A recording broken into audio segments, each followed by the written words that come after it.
Bonjour, je m'appelle Régis Hanen, citoyen belge de 39 ans et lanceur d'alerte.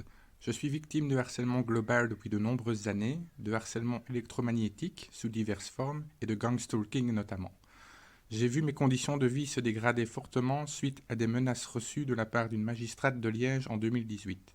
Je dénonce publiquement, entre autres, le harcèlement criminel organisé en réseau et l'utilisation d'armes à énergie dirigées depuis 2020. Victime d'une première tentative d'internement en juillet 2020 sur base de calomnie, ayant comme motif mon ressenti envers les ondes. Contraint de gré ou de force par les autorités locales de me soumettre à une psychanalyse à la citadelle de Liège.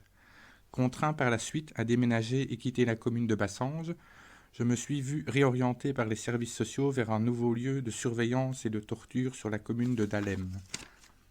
En plus des diverses tortures quotidiennes, j'ai été victime de gangstalking par la cellule terroriste locale suite à l'envoi de plusieurs courriers dénonçant le harcèlement criminel organisé en réseau. J'ai également été victime d'une tentative d'homicide à mon domicile par un des nombreux acteurs locaux ce 2 mars 2023.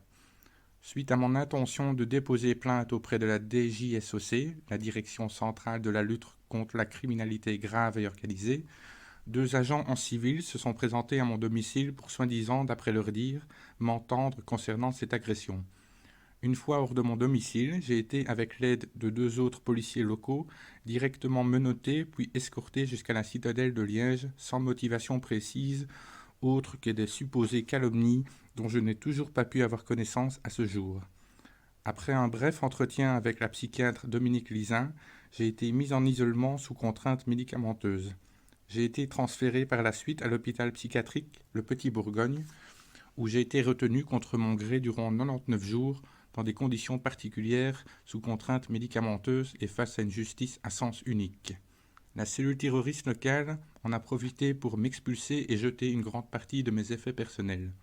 J'en profite pour remercier les nombreuses autres victimes de cette barbarie pour leur marque de soutien pendant cette période de privation de liberté.